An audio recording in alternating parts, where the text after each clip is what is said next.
নমস্কার। Tolly and more. Tolly and মোরে আজকে কিন্তু একটা বিশেষ দিন এবং সেই বিশেষ দিনে আমরা বিশেষ অতিথি এবং অভিনেতাদের পাশে পেয়েছি এবং সেটার বিষয় ভিত্তিকটা কি সেটা আস্তে আস্তে আপনাদের সামনে আমরা তুলে ধরবো। রাপ্পা রায় এই ছবিটি রিলিজ করছে আমাদের ডিসেম্বর মাসে 5 তারিখে এবং আপনাদের নিকটবর্তী প্রেক্ষাগৃহে এবং এই ছবিটি তে যারা অভিনয় করছে তাদের সঙ্গে তো কথা বলবোই এবং পুরো স্টোরির আউটলাইনটা আপনাদের সামনেও তুলে ধরবো। আমার বাঁদিকে রয়েছে অর্পণ ঘোষাল, বিশিষ্ট অভিনেতা, এবং আমার ডান দিকে রয়েছে দেবাশিস রায়, বিশিষ্ট অভিনেতা। আপনারা ওকে নানা ছবিতে দেখেছেন। ওর যে অভিনয় সেটা সত্যি দাগ কাটার মতন এবং অর্পণ ওটিটি প্ল্যাটফর্মে এই মুহূর্তে সবচেয়ে জনপ্রিয় একজন অভিনেতা। রাপ্পা রায় একটি ছবি, যে ছবিটা নিয়ে আমাদের অনেক এক্সপেকটেশন রয়েছে। অর্পণ, তুমি যদি একটু সামান্য আমাদেরকে আলোকপাত করো এই রাপ্পা রায় সম্পর্কে। রাপ্পারায় একটা কমিক বুক থেকে উঠে আসা চরিত্র, যে চরিত্রটি মানে এই শহরের, যে শহরটাকে ভালোবাসে আর শহরের খারাপ দিকগুলো সম্বন্ধে সোচ্চার। যে আমাদের প্রত্যেকেরই মনে হয় না যে আমাদের যে জায়গাটায় থাকি সেখানটা নিয়ে কিছু করা উচিত, তার Right. খারাপ দিকগুলো তোলা উচিত। একদম একদম। এবার অনেকে সেটা পারি না নানান প্রতিবন্ধকতায়, হুম, কিন্তু এই ছেলেটি সেটা করে, সে আচ্ছা, তুলে ধরে এবং তার মূলে যারা আছে তাদেরকে ট্র্যাক ডাউন করতে চেষ্টা করে। হুম, তার বিশেষ বন্ধু টনি ঘোষাল যে ফিল্ম ডিরেক্টর, হুম, তার বাবা আছেন, মায়ের ঘটনাটা আমরা সিনেমায় জানতে পারবো। এবং ওর এই অ্যাডভেঞ্চারের দিকে যে ঝোঁক, সেটাই ওকে একটা ঘটনার সাথে জড়িয়ে দেয় এবং সেই ঘটনার নিয়েই বলতে গেলে সিনেমাটি। তো আমার কাছে আমার নিজেকে খুবই সৌভাগ্যবান মনে হচ্ছে যে কমিক বুক থেকে উঠে আসা একটা চরিত্র নিয়ে সিনেমা হচ্ছে, যেটা খুব রেয়ার ঘটনা, সম্ভবত প্রথম বাংলায় বা ভারতবর্ষে। সেখানে আমি এই চরিত্রটা পেয়েছি, অভিনয় করছি, যথেষ্ট যত্ন নিয়ে সিনেমাটা বানানো হয়েছে, বড় স্কেল দেওয়া হয়েছে সিনেমাটিকে, একদম। এবং সেটা 5ই ডিসেম্বর রিলিজ করতে চলেছে। তো আমি ভিতরে ভিতরে খুবই খুশি, অতটা মুখে দেখাচ্ছি না।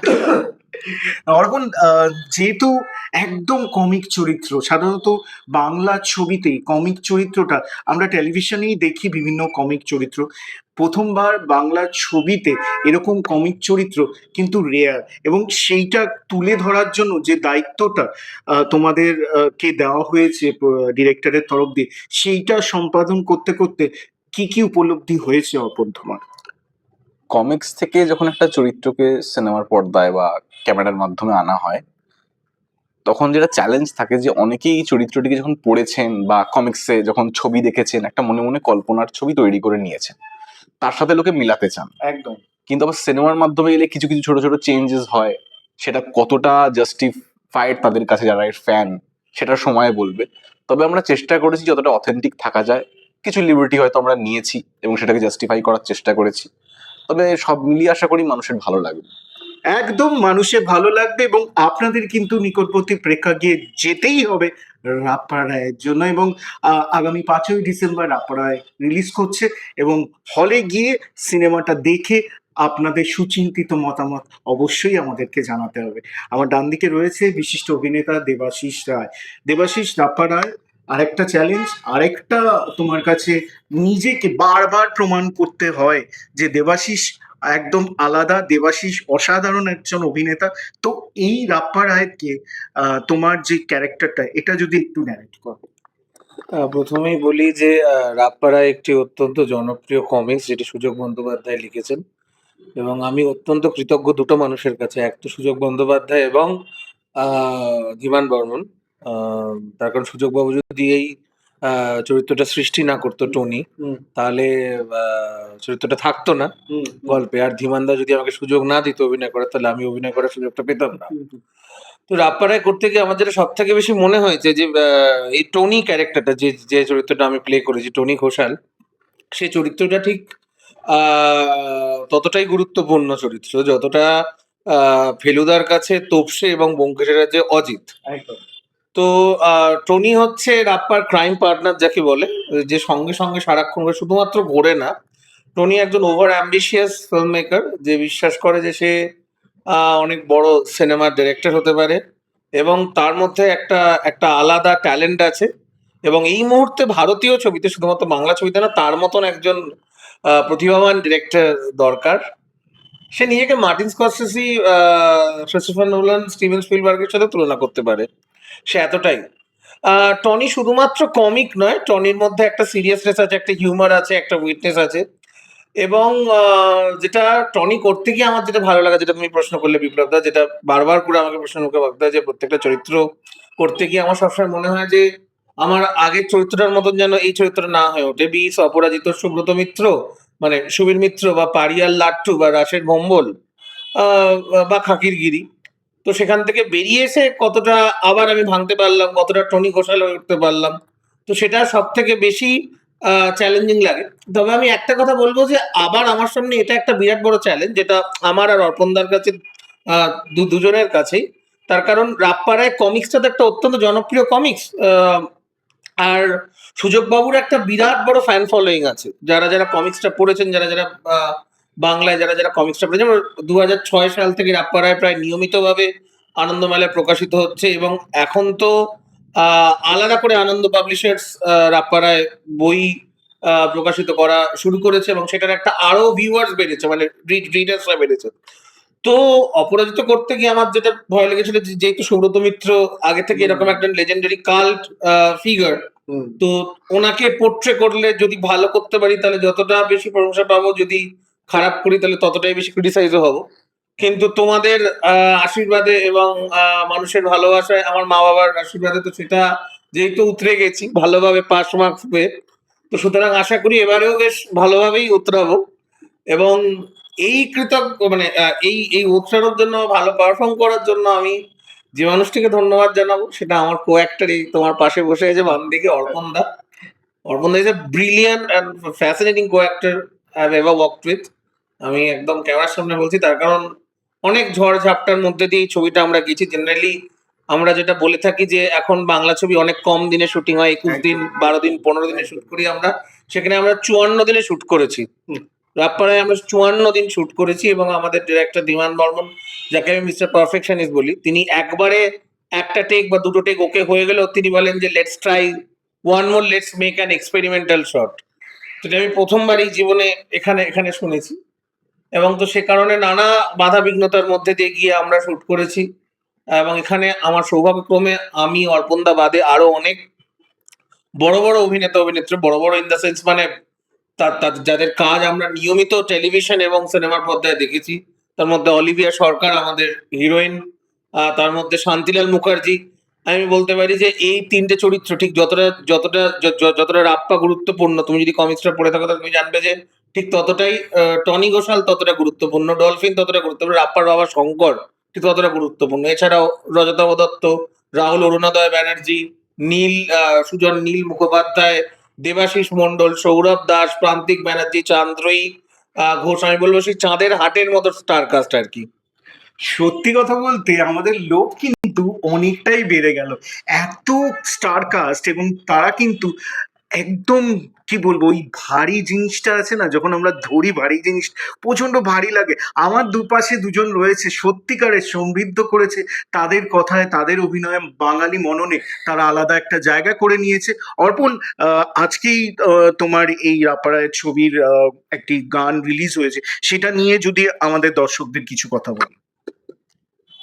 তিনটে যে গান এখন পর্যন্ত বেরিয়েছে, তিনটে গানের মধ্যে যদি ইমোশনাল কোশ্চেন বলতে হয়, তাহলে আমি বলবো এই গানটা সবচেয়ে কাছের আমার। এবং এর শুটিংটাতে আমি ছিলাম, শান্তিলালদা ছিলেন, আচ্ছা। আমার মায়ের চরিত্রে অভিনয় করেছেন, আমার মা ছিলেন তিনি। তো দেখতে গেলে আমি এরম আমাদের জীবনের প্রত্যেকেরই মুহূর্ত এসছে যখন খুব কাছের মানুষ আমাদের ছেড়ে চলে যাচ্ছেন। তো আমরা বুঝতে পারছি যে সেটা হয়তো অবধারিত, কিন্তু আমরা কিছু করতে পারি না। এবং সেই কাছের মানুষগুলো তখনও আমাদের হয়তো ভালো চেয়েই যান, হয়তো আমাদের ভালোটা দেখে যেতে পারেন না, কিন্তু ভালো চেয়েই যান। এবং যখন জীবনে ভালো কিছু ঘটে, আমি জানি হয়তো মানে সেই মানুষগুলোর কথা খুব মনে পড়ে যখন কিছু ভালো হয়, যে সেটা দেখে যেতে পারলো না, তার এটা দেখে যাওয়া উচিত ছিল।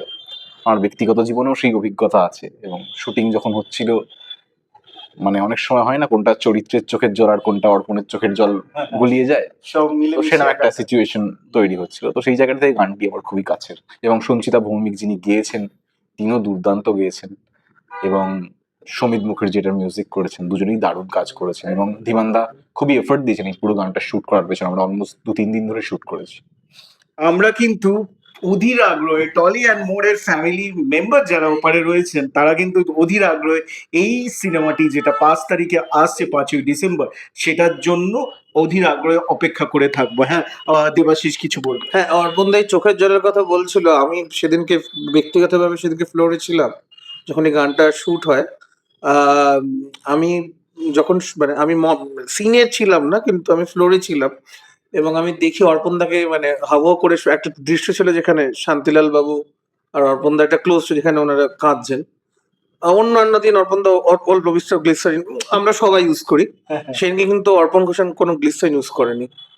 সেকে প্রথমবার আমি দেখি যে ও একদম মানে জড়িয়ে ধরলো এবং হাউ হাউ করে কাঁদলো। আমি মানে পুরো ফ্লোর পুরো চমকে গেল। আমি হাঁ করে তাকিয়েছি, কি হচ্ছে ব্যাপারটা বুঝতে পারছি না। কাট বলে দিয়েছে আমাদের অনুজ দা, ঠিক আছে, অর্পণ দা শান্তিলাল বাবু কাঁদছেন, ঠিক আছে। মানে আমার দেখা একটা মানে বিরল দৃশ্য, মানে আমি সেটা মানে আমি এরকম দৃশ্য খুব একটা দেখিনি আর কি। তো বললো হলে মনে পড়ে গেল, আজকে গানটা রিলিজ করেছে, আপনারা প্লিজ শুনবেন। একদম। এবং আমরা কিন্তু সত্যি কথা বলতে অভিনেতা অভিনেত্রী যারা আছে এই ছবিতে, তারা প্রত্যেকেই আমাদের বাংলা চলচ্চিত্র জগতে অন্যতম নক্ষত্র। অবশ্যই আমার দুপাশে যারা রয়েছে, এছাড়াও শান্তিলালদা রয়েছে এবং সৌরভ রয়েছে, এবং প্রত্যেকেই এই ছবিটি রাপ্পা রায়কে আলাদা রজতব দত্ত, রনিদা রয়েছেন ছবিতে। রনিদা আমাদের মানে অন্যতম একটা নেগেটিভ পার্ট ছবির, খুবই গুরুত্বপূর্ণ চরিত্র, চেঙ্গিস খান বলে চরিত্র অভিনয় করেছেন। আর বিস্তারিতভাবে কথা বললাম না এটা নিয়ে, কেননা আপনাদের কিন্তু যেতে হবে সিনেমা হলে এবং বড় পর্দায় রাপ্পা রায় রিলিজ করছে 5ই ডিসেম্বর। একদম আপনারা গিয়ে আপনাদের সুচিন্তিত মতামত আমাদের টলি অ্যান্ড মোড়ের যারা ফ্যামিলি রয়েছে এই এক্সটেন্ডেড ফ্যামিলিতে অবশ্যই জানাবে। যেতে যেতে টলি অ্যান্ড মোড়ের যারা দর্শক রয়েছে তাদেরকে অর্পণ কি বলবে, কি মেসেজ দেবে? টলি অ্যান্ড মোড় দেখুন, খোঁজ খবর রাখুন, আর আমাদের সিনেমা 5ই ডিসেম্বর আসছে রাপ্পারায় fullstop.com, সেটা হলে গিয়ে দেখুন, কাছের মানুষদের নিয়ে যান, আশা করি দারুণ একটা এক্সপিরিয়েন্স হবে। একদম। রাপ্পারায় fullstop.com আসছে 5ই ডিসেম্বর। অবশ্যই আমি দেবাশিসের কাছে যাবো। দেবাশিস, যারা তোমার ফ্যান রয়েছে, যারা তোমাকে ভালোবাসে, তাদের জন্য কি বলবে? যারা আমাকে ভালোবাসে তাদেরকে একটা কথাই বলবো যে 5ই ডিসেম্বর যান, রাপ্পা রায় ও fullstop.com দেখুন। যারা যারা কমিক্সটা পড়েছেন তারা তো অবশ্যই যাবেন, তাদেরকে আমি অনুরোধ করব না, তারা অলরেডি মানে দুপা মানে এগিয়েই আছেন আর কি যাওয়ার জন্য। যারা পড়েননি তারা একটা ভালো ছবি, যারা যারা সত্যি হলে যান, হলে গিয়ে একটা এন্টারটেইনিং ছবি বা যে ছবিটা খুব বেশি মজার হবে বা ভালো হবে বা সেখানে অ্যাকশন দেখতে পাবেন সবকিছু, সেরকম ছবি দেখতে চান, তাহলে এটা একদম মানে সঠিক সিদ্ধান্ত হবে। যান, গিয়ে দেখুন, যদি ভালো লাগে ভালোটা বলুন, খারাপ লাগলে খারাপটাও বলুন, কিন্তু প্লিজ দেখুন। মানে কোনো কিছু না শুনে না জেনে প্লিজ হলে যান, হলে গিয়ে দেখুন, এইটুকুই বলবো। আর একটা কথা, সবাই টলি অ্যান্ড মোর সাবস্ক্রাইব করুন, দেখুন আর শেয়ার করুন এই ভিডিওটা। একদম। চিরঞ্জিত দার কথায় এবং চিরঞ্জিত দার পরিভাষায় বলি, বাংলা ছবির পাশে না, বাংলা ছবির কাছে গিয়ে বাংলা ছবির পাশে দাঁড়ান। এটাই কিন্তু হবে। বাংলা ছবির পাশে দাঁড়ানোর থেকে ভালো আপনি যদি হলে গিয়ে বাংলা ছবিকে দেখেন, তাহলে কিন্তু সবাই উপকৃত হবে। আগামীতে আবারই এরকম জমজমাট আড্ডা টলি অ্যান্ড মোড়ে চলতেই থাকবে। আপনারা অবশ্যই টলি অ্যান্ড মোড় সাথে রাখুন। নমস্কার।